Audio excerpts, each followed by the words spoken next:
은혜를 나누어서 이제 요한복음 1장부터 21장까지 쓰여진 말씀이나 마태복음 1장부터 28장에 쓰여진 말씀이나 우리에게 친근한 말씀들이 되어서 그 말씀이 진정 우리에게 기쁨을 주고 소망을 주는 생명을 주는 말씀 되시기를 바랍니다.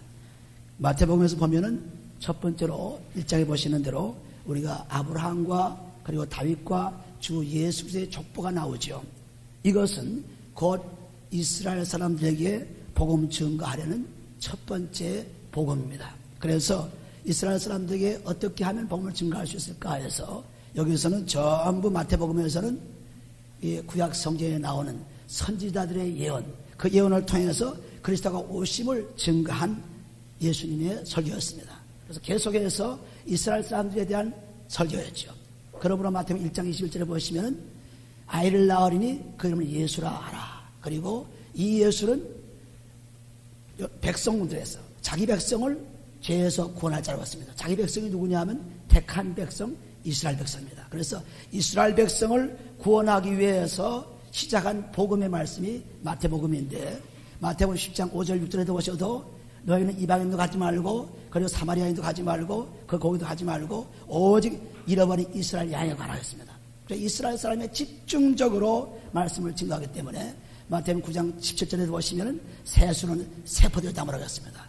구약에 묶여있는 율법에 묶여있는 것으로 벗어나서 세수를 담아야만 세포대가 되어 세수를 담아야만 너는 살 수가 있다는 것을 아주 열심히 예수님께서 설교하시고 마태복음 28장에서는 이제는 복음을 증가하라. 28장 1절에 보면 전부 다 복음을 증가하죠. 그래서 온 족속에게 복음을 증가할 수 있도록 이스라엘로부터 시작해서 구원자가 이스라엘부터 나온다고 하는 요한복음 4장 20절 말씀 것처럼 구원자가 이스라엘에서 나오는 것을 분명히 증거해서 갈라디아 1장 4장 4절에 보시면 율법을 해방시키기 위해서 율법에 사로잡힌 자들을 구원하기 위해서 예수님께서 아들을 보냈다고 말씀했습니다. 이 아들의 증거를 유태인들에게 선자들에게 또는 선자들을 따라와서 온 이 제사장들과 또는 서기관들과 이런 사람들에게 확실하게 증거하는 이런 말씀드렸습니다. 그런데 마가복음에 와서는 이제 첫 번째 그 말씀 보면 하나님의 아들 예수 그리스도의 말씀이라고 시작합니다. 그러므로 이제는 이 복음이 마가복음을 통해서 온 나라에 증거되는 이방인들의 증거되는 그렇게 말씀이 되기 때문에 하나님의 아들을 직접적으로 내세우면서 그 아들이 이 땅에 오셔서 어떻게 하셨는가를 보여주는 놀라운 말씀들로 계속되고 있죠. 그래서 우리는 하나님의 말씀을 볼 때마다 전부 다이아몬드가 이리저리로 빛을 낸 것처럼 이 빛의 말씀이 마태복음은 이렇게 빛나고 마가복음은 저렇게 빛나고 또 요한복음에서는 누가 보면 다 다르게 빛나고 있지만 그 중심은 그리스도입니다. 그리스도가 전부 중심이죠. 창세기부터 요한계시록까지 그리스도를 빼놓고는 이 복음은 아무 상관이 없습니다. 우리가 그리스도가 중심이 되었어요. 그리스도의 말을 놓기만 하면 수학공식이 풀어진 것처럼 성경은 다 풀어집니다. 하나도 난해 구절이라든가 어려운 말이라든가 있을 수가 없어요. 전부 그리스도만 넣어주면 전부 풀어져요. 엄청나게 풀어지죠. 그런데 그리스도를 넣지 않고 풀게 되면 복잡해지고 어려워지고 많은 책을 써야 되고 논문을 써야 되고 연구를 해야 되고 아주 힘들어집니다. 그리스도를 넣게 되면 아주 쉽게 되죠. 그래서 마태복음에는 이렇게 제사장들이나 서기관들이나 율법 묶여있는 이스라엘 사람들에게 복음을 증거하면서 이제 마가복음 와서는 온전히 이제는 이방인들에게 그러므로 마태복음에서는 자기 백성을 죄에서 구원할 자로 오신 예수님을 증거합니다. 마가복음에서는 마가복음 2장 17절 말씀처럼 병든 자에게 의사가 필요한 것처럼 죄인에게만 예수님이 필요하다.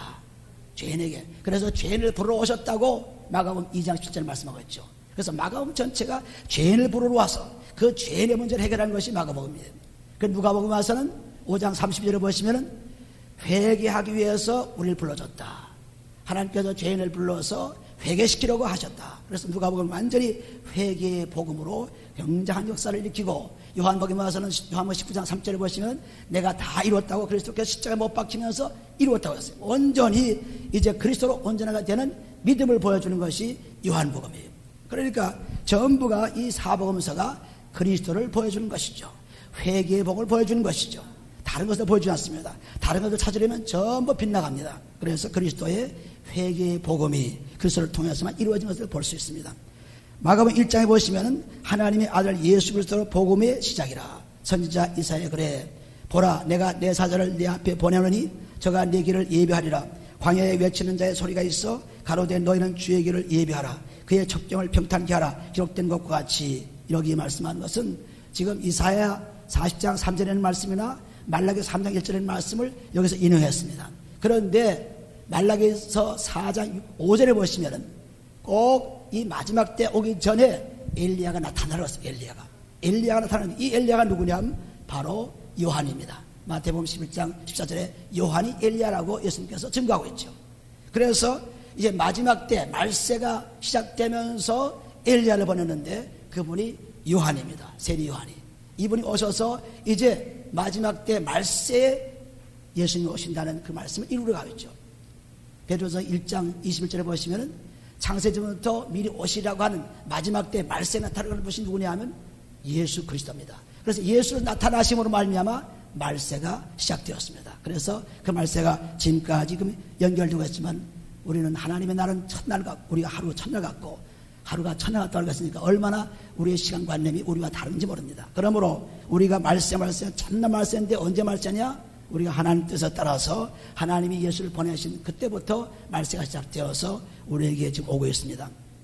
4절에 보시면은 세례 요한이 이르러 광야에서 죄사함을 받게 하는 회개의 세례를 전파하니 온 유대 지방과 예루살렘 사람이 다 나아가 자기 죄를 자복하고 요단강에서 그에게 세례를 받더라. 이 세례는 죄사함을 주려고 하는 세례입니다. 즉 죄를 깨닫게 하는 세례죠. 물로 세례를 줌으로 말미암아 믿음에서 돌아온 그런 세례. 사도행전 2장 48절 완전히 믿음으로 돌아온 믿지 않던 사람이 믿음으로 돌아오는 세례가 물로 세례를 받는 것입니다. 그러나 그 물 세례를 통해서 믿음으로 돌아온 사람들이 이제 완전히 죄를 자복하고 회개하는 그리스도의 피의 세례가 성령 세례예요. 그 다음 성령 세례 나오죠.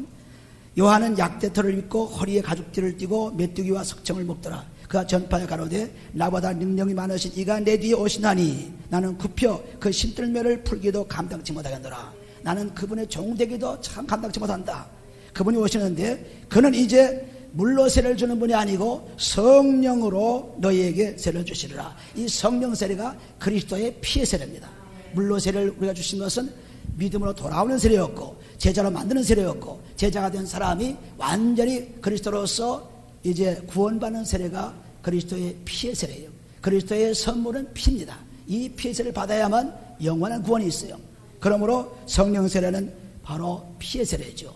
죄사함을 그리스도의 피로 다 써서 죄사함 받는 그 다음에 주시는 성령 세례가 바로 이 세례입니다.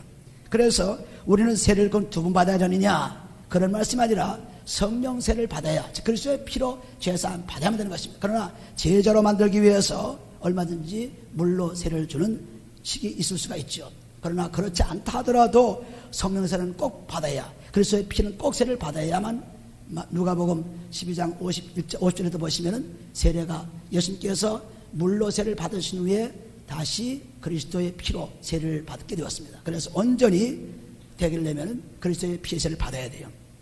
9절에 보시면 그때 예수께서 갈릴리 나사렛으로부터 와서 요단강에서 요한에게 세례를 받으시고 곧 물에 올라오세. 예수님도 세례를 받았습니다. 죄 없는 분이 그 죄 있는 것처럼 우리의 죄를 가지고 세례를 받았죠. 곧 물에서 올라오실새 하늘이 갈라짐과 성령이 비둘기같이 자기에게 내려오심을 보시더니 이렇습니다. 이 성령의 비둘기같이 하는 것은 천사가 그대로 성령을 가지고 내려오는 모습입니다. 이거는 무슨 상징이다 또는 무슨 뭐다 하지만은 그대로 진짜 비둘기가 내려온 것입니다.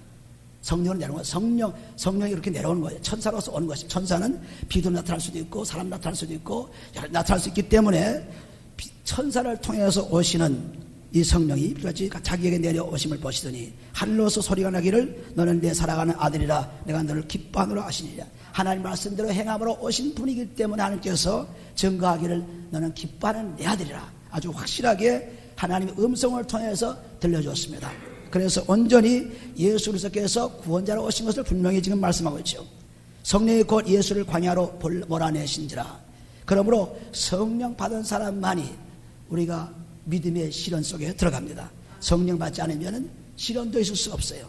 믿음의 실현이 바로 성령을 통해서 일어나는 거죠. 예수님께서 성령 받으니까 성령 오시니까 성령의 인도함 따라서 광야로 나와서 금식 기도에 시작합니다. 광야에서 40일을 계셔서 사단에게 시험 받으시며 들짐승과 함께 계시더니 천사들이 수종들 들어왔습니다. 예수가 광야에 나가서 마태복음 4장에 보시면 전부 이 죄를 전부 짊어지고 그것을 다 이제 세례를 통해서 축복을 받으신 후에 그 다음에 성령을 받으신 후에 광야에 나가서 사탄에게 시험받는 그러한 것을 통해서 믿음의 실현이 이루어진 것입니다. 들짐승과 함께 계시니 천사들이 수종들다. 이것도 천사들이 와서 도와주고 있죠. 그래서 온전히 사탄이라는 것은 하늘의 영이 아니고 땅의 영입니다. 땅에서 활약하는 영, 그 사탄이에요. 하늘의 영은 천사지요. 천사는 하나님이 부린 영입니다. 또 하나님의 자녀들도 천사를 부릴 수 있는 것이죠. 그래서 이 땅의 영, 마귀의 영, 그 마귀의 영을 따라서 가는 신들이 뭐냐면 귀신들이죠. 그래서 마귀의 영과 귀신들은 땅에서 활약하는 영들, 천사는 하늘에 여기서 욕하는 형들. 그래서 완전히 그 영이 다릅니다. 땅에 있는 마귀예요. 왜? 그 마귀가 땅에서 계속 유다서 1장절에 보시면 흑암의 세력에다가 그 마귀를 가둬놓았다 그랬어요. 왜? 그들이 천사의 직분을 다하지 못했기 때문에 그를 가둬놨다 그랬습니다. 온전히 흑암으로 쌓여있는 이 지구상에 온전히 마귀가 갇혀있는 거죠. 이 속에. 다른 데 갇혀있는 것이 아닙니다. 이 속에 갇혀서 하나님의 일을 방해하고 하나님을 적대하고 있습니다. 14절에 보시면 요한이 잡힌 후 예수께서 갈릴리에 오셔서 하나님의 복음을 전파하여 가라사대 때가 찼고 하나님 나라가 가까웠으니 회개하고 복음을 믿으라 하시더라 했습니다. 때가 차면 일어납니다. 뭐든 차면 일어나요. 우리가 기도가 차면 응답을 받게 되고 또 죄가 가득 차면 망하게 되고 우리가 창세기 6장 5절에 보시면 5절에 보시면 전부 죄가 아주 꽉 찼기 때문에 홍수로 멸망하고 말죠. 그래서 죄가 차면은 이 마지막 날이 오는 것입니다. 여기도 보면은 하나님의 복음을 전파해 가라사대 때가 찼고 지금 하나님 나라가 오실 때가 찼고 그렇습니다. 찼으니 이제는 뭐 해야 되느냐? 회개하고 복음을 믿으라 했습니다. 회개는 곧 믿음으로 돌아와서 믿음에 돌아온 사람이 그리스도의 피로써 죄사함 받으면은 이것이 온전히 하나님의 구원의 축복을 받는 것입니다.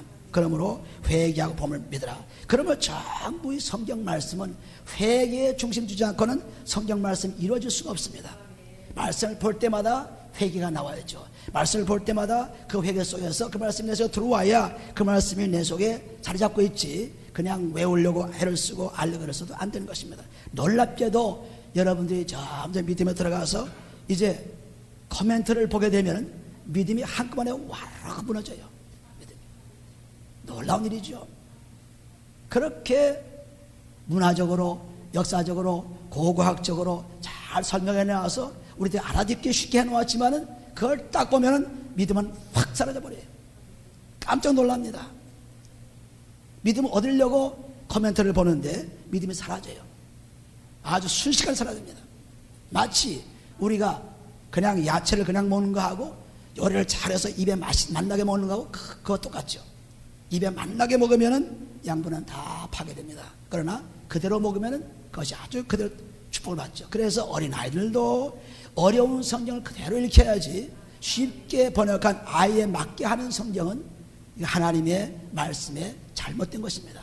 하나님이 전부 알아듣도록 말씀하신 것입니다. 어린이든 아이든 배우지 못한 사람이든 배운 사람이든 어떤 사람이 알아듣는 것이 말씀인데 아이들에 맞게 성경을 만들어서 어린이 성경이라 하는 것은 아주 짱크 중에 짱크죠. 그래서 우리는 성경 그대로를 주셔야 됩니다. 그래서 말씀을 볼 때에도 성경 그대로 보고 그저 내가 몰라도 하나님 아래에서 하시니까 부모가 잘 몰라도 그냥 내가 주머니 하는 말을 잘 몰라도 자녀들이 아버지 어머니 말씀을 잘 들으면은 복받는 자녀가 되는 것 똑같이 아버지의 말씀이 무슨 말씀이든 아멘 아멘 아멘이 나오면 되는 겁니다. 이 아멘이 안 나오면은 문제가 생긴 사람이죠. 왜냐하면 꿀을 먹은 사람이 달다 하지 못하면은 벌써 신체 고장났습니다. 맛이 고장났습니다. 마찬가지로 하나님 말씀은 달고 꿀 같다는데 다른 말씀이 들어오는데 아멘이 안 나면 벌써 영이 고장났어요. 그러니까 영을 치료받아야 그리스도의 피를 치료받아야 그 말씀이 들어올 때 정말 달고 단 시편 119편 103절 말씀과 같이 하나님 말씀은 꿀같이 달다고 했습니다. 그런데 그 달게 느껴지지 않는 것은 신체 고장난 것처럼 우리 영이 고장났어요. 고장났을 빨리 알고 고쳐야죠. 고치면은 이 말씀이 내 속에 들어오면서 달게 들어옵니다. 그냥 얼마나 단지 몰라요. 너무 답니다. 이것은 경험하지 않고는 얘기할 수가 없죠. 10절을 보시면 갈릴리 해변으로 지나가시다가 시몬과 그 형제 안드레가 바다에 금을 던지는 것을 보시니 저희는 어부라. 예수께서 가라사대 나를 따라오너라. 내가 너희로 사람을 낚는 어부가 되게 하리라 하시니 곧 그물을 버려두고 쫓으니라. 조금 더 가시다가 베스데베드의 아들 야고보와 그 형제 요한을 보시니 저희도 배에 있어 그물을 깁는데 곧 부르시니 그 아비 세베드를 싹꾼들과 함께 배에 돌버려두고 예수를 따라가니라 하였습니다. 여기 예수님께서 복음을 위해서 선택한 사람들은 한가한 사람들이 아니에요. 일하지 않고 그냥 빈들빈들한 사람이 아닙니다. 아주 어부로서 분주하게 그물도 깃고 그 바다에 나가서 열심히 고기를 잡는 아주 부지런한 사람들을 불렀지 한가한 사람을 부르지 않았습니다. 오늘날 많은 사람들이 내가 좀 자리 잡으면 예수 믿죠. 내가 좀 한가한 시간이 되면 이제 복음 전하죠. 리타이어하면 복음 전하죠. 하나님 뜻에 맞지 않는 얘기죠. 전부 분주한 사람, 바쁜 사람, 쪼들리는 사람, 이런 사람들에게 하나님의 복음이 증거되고 그런 사람들이 하나님 쓰임받는 사람이 돼요. 그러니까 우리가 11절을 바쳐도 쪼들려서 바쳐야지 다 벌어놓고 좀 바칠 수 없습니다. 쪼들리는 가운데 바치는 거예요. 그리고 우리가 바쁜 가운데 새벽기도 나오고 금요기도 나오고 바쁜 가운데 주일 예배 참가하고 이래야 하나님의 쓰임받죠. 한가한 가운데 한번 교회 나가볼까, 한번 어디 해볼까 이러면 하나님은 쓰임받는 사람으로 쓰지 않습니다. 그렇기 때문에 하나님께서는 이 분주한 사람, 열심히 있는 사람, 이런 사람들을 쓰고 있죠. 그리고 이 쓰는 쓰임 사람들은 전부 자기를 버린 사람들입니다. 전도자나 목회자인 사람은 자기를 버린 사람입니다. 자유재산이 있는 사람은 전도자, 목회자가 될 수가 없습니다. 그리고 파트타임을 해가지고 직장에 가지고 있으면서 복음 전하는 목회자는 이거는 목회자가 될 수가 없습니다. 왜냐하면 하나님은 전적으로 자기를 버린 사람 목회자로 쓰고 있습니다. 전적으로. 여기다 보면 배도 그냥 부친도 그냥 집에 다 그냥 다 팽개치고 나왔지. 아 그거 참 내가 좀 그걸 갖고 있어야지 이런 거 없습니다. 그러므로 하나님의 복음을 전하는 목회자라면 사회자산을 다 없는 사람이요. 아주 그냥 털털입니다. 그러나 하나님께서 항상 채워주시죠. 이 하나님의 놀라운 축복이 복음 전하는 사람들에게 있는 것입니다. 그래서 뭐 스포츠라든가 합의를 즐긴다든가 뭐 이렇게 해서 목회자가 뭐 건강도 유지하고 그럴 수 없습니다. 그렇게 되면은 그 사람은 목회자로 떠난 사람이에요. 벌써 땀을 내고 테니스 땀을 내고 사원을 하게 되면 딴 생각 나지 복음 전할 생각 안 납니다. 그렇기 때문에 스포츠를 즐긴다든가 뭐 합의를 즐긴다든가 뭐 TV를 열심히 그냥 즐긴다든가 뭐 비디오를 즐긴다 이건 있을 수가 없어요. 이거는 완전히 싹군 목자입니다. 그 밑에 있는 사람들은 전부 죽어가는 사람들이에요. 전부 사라스나 송장이에요. 산송장입니다.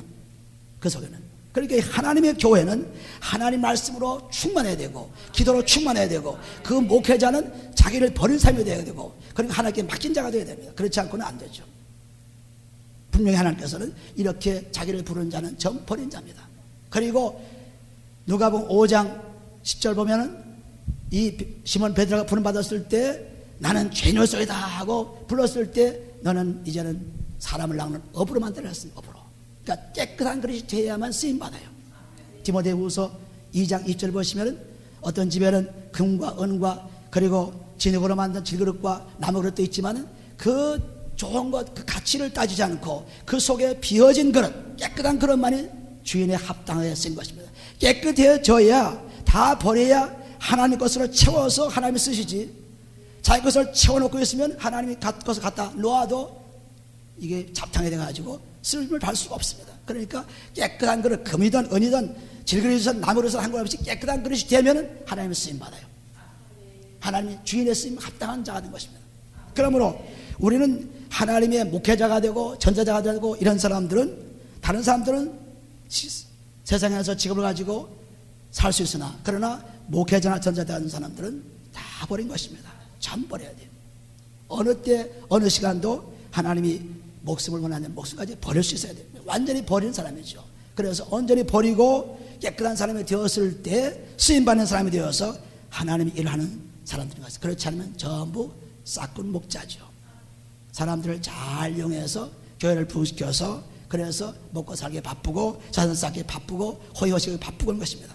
이것은 있을 수가 없습니다. 그러니까 우리가 분별력을 분명히 가지고 내가 과연 어떤 교회에서 어떤 목자에게서 어떻게 복음을 받고 있는가를 분명히 아셔야 돼요. 이걸 모르게 되면 엉뚱한 데로 갑니다.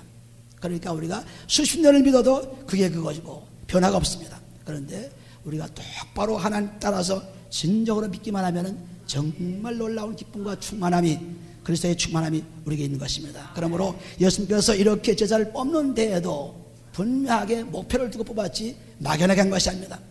우리가 분명히 보셔야 돼요.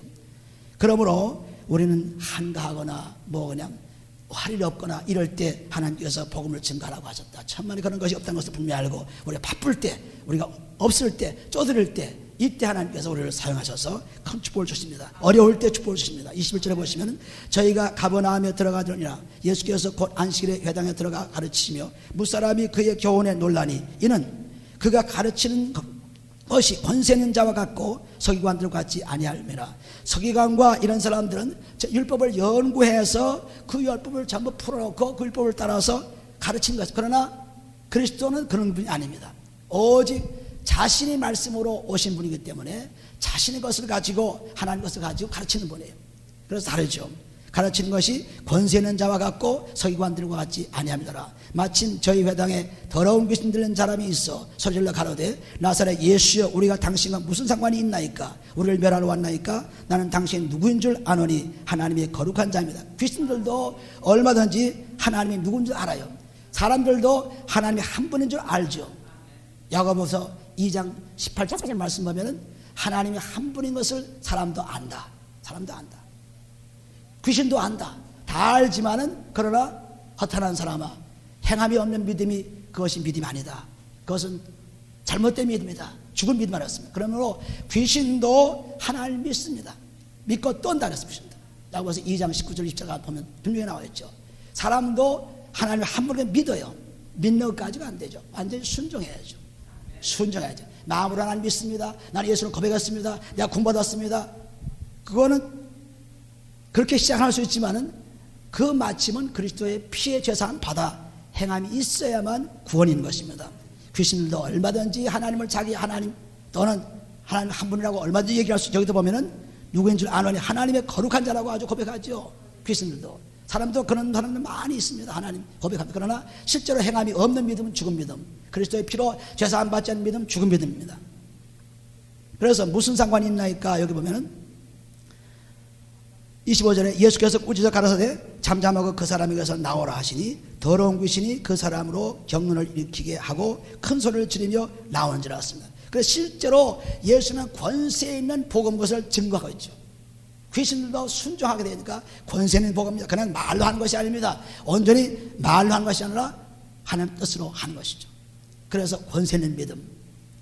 우리가 지나가서 생각하는 것은 우리가 이렇게 그리스도의 말씀을 받게 되면 이 권세는 예수님 사역에서 얼마든지 세상에 알지 못하는, 세상에 모르는 능력도 베풀 수 있습니다.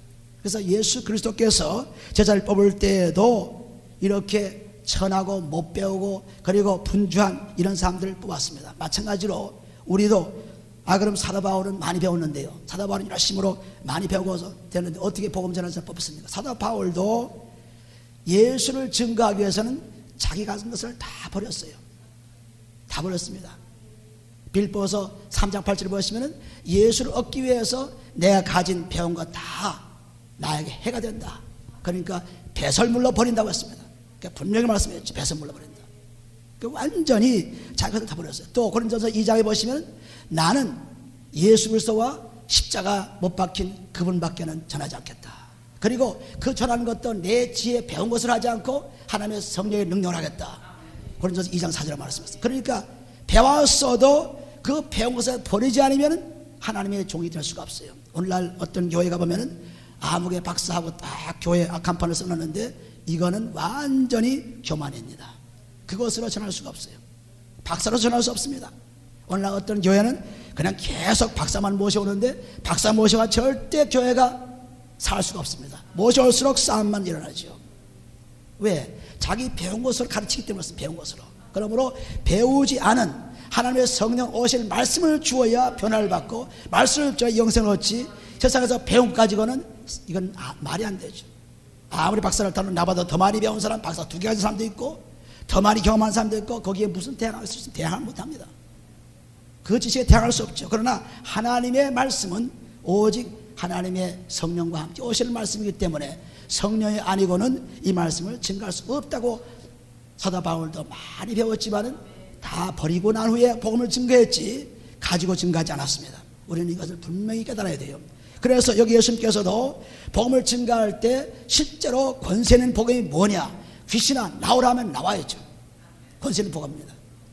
나오는 것입니다. 그래서 온전히 말씀을 산 증거로 보여주고 있습니다. 또 20절을 보시면 다 놀라 서로 물러가르되 이는 어찌미냐 권세는 세교원이로다 했죠. 권세는 세교원이로다. 더러운 귀신들을 명한 적 순종한 돌았습니다. 전부 그리스도의 피로서 죄사함 받고 하나님 말씀에 들어온 사람들에게는 권세는 복음이 되어서 귀신도 쫓겨나고 질병도 낫게 되고 역사하는 것이 있습니다. 그러므로 우리는 하나님 말씀 속에서 얼마든지 다 이루어지는 것이죠. 그러니까 우리는 믿음이 겨자씨 만한 믿음이 있으면 이 사람은 들려 받아 던지라 던질 것이요 못할 일이 없겠다고 하는 마태복음 10장 20절 말씀이 왜 그런 말씀입니까? 믿음으로 할 수 있습니다. 그런데 믿음으로 하지 않고 반은 믿음 반은 그렇지 않은 것을 하게 되면 이게 안 되죠. 언제나 확실한 믿음, 전적으로 맡긴 믿음, 죽으면 죽으라는 믿음, 이 믿음 속에서 이루어지는 것입니다. 예수의 소문이 곧 온 갈릴리 사방에 퍼지더라 했습니다. 이런 소문이 갈릴리 사방으로 퍼지고 있어요. 왜 그럼 그레이스 교회는 그렇게 소문이 퍼지지 않고 이렇게 잠잠하냐? 하나님 말씀이 오늘날 하나님께서 너는 기다리라, 기다리라, 기다리면 하나님 복 주시겠다, 기다리면 하나님께서 성령을 주시겠다 약속하신 말씀이 우리에게 있기 때문에 지금 기다리고 있는 겁니다. 조금 있으면 하나님께서 기도한 대로 이루어지는 거죠. 절대로 기도는 헛수고가 아닙니다. 반드시 이루어집니다. 그렇기 때문에 기도한 대로 이루어져서 그레이스 교회 소문이 온 땅에 퍼지면서 수많은 사람들이 말씀을 향하여 달려올 때가 곧 오고 있습니다. 많은 사람이 보지 못하고 있죠. 대가지 수십 년 동안 그러는데 뭐 있느냐 하지만 옵니다. 곧 오고 있습니다. 우리는 이것을 알 때 정말 놀라운 믿음으로 성공할 수가 있죠.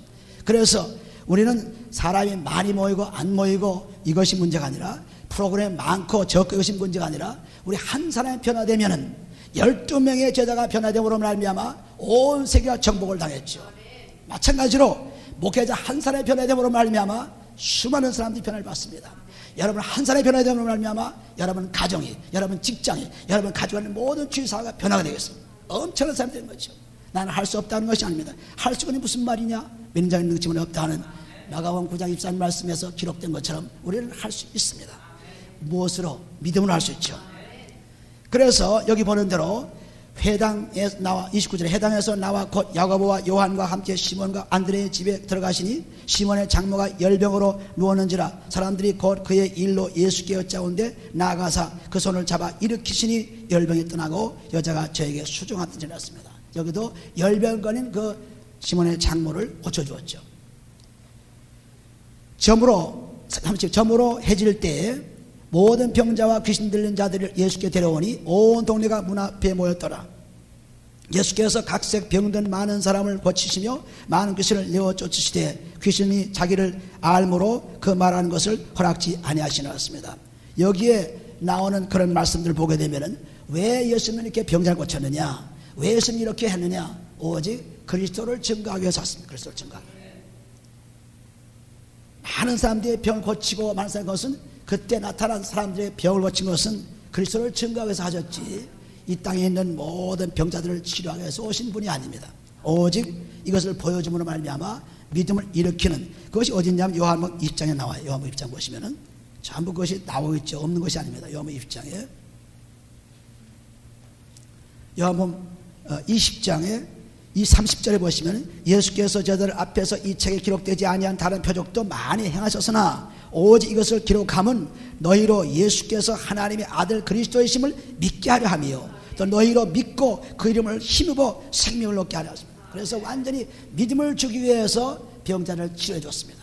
그리고 그 치료해준 믿음을 통해서 하나님이 영광을 받으시게 되었습니다. 그러므로 우리가 이 하나님의 복음을 증거할 때 치료도 있고 또 가르침도 있고 여러 가지 모양으로 일어나는 사건이 바로 여기에 있습니다. 구원에 있습니다.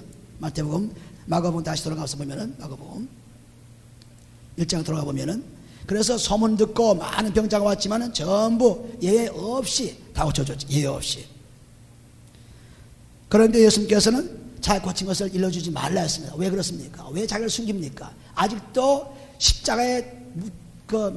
십자가에 죽을 그런 때가 안 되었기 때문에 지금 알리지 않고 있습니다. 그러나 알리지 않아도 다 소문이 나서 사람들이 오고 있죠. 35절 새벽 오히려 미명에 예수께서 일어나 나가 산적한 곳으로 가사 거기서 기도하시더니, 이 새벽 미명에 예수님께서 본을 보여주실 새벽에 기도했습니다. 새벽에 기도하는 것이 그렇게 중요한 것입니다. 새벽 기도가 그렇게 중요한 것입니다. 새벽 기도가 우리가 나는 바쁜데 오지 못하는데 어떻게 합니까? 그러나 오고 가는 동안에 벌써 은혜 받습니다. 오고 가는데 잠깐 와서 그냥 5분 동안 머리 굽히고 기도하고 있다가 하면 은혜 받는 거죠. 그런데 우리는 새벽에 바쁘다고 하는 그런 핑계 때문에 못 오죠. 그러나 올 수 있으면 오면은 더욱 좋죠. 또 오지 못하는 사람은 새벽에 일어나서 깨끗이 몸을 씻고 잠시 3분 5분 후에도 주님 앞에 나오면 새벽의 기도는 엄청납니다. 새벽의 기도는 엄청나요. 다른 데서 받을 수 없는, 다른 시간에 받을 수 없는 것입니다. 새벽 오히려 미명에 예수께서 일어나서 간적 곳으로 가서 거기서 기도하시더니, 저도 마찬가지로 매일 새벽과 저녁에 사람들이 오건 안 오건 기도원에 머리를 꿇고 있기 때문에, 무릎 꿇고 머리를 숙여 있기 때문에 하나님께서 말씀을 주시지, 그렇지 않으면 안 주는 것입니다. 받을 수가 없습니다. 적당히 그냥 컴퓨터 뜯어가지고 한번 그냥 붙어서 설교하는 그런 설교가 아니기 때문에 이 설교는 내 생활을 그대로 여러분들에게 보여준 것입니다. 내 생활을 보여주고 그대로 따라오면 여러분들이 복을 받는 것입니다.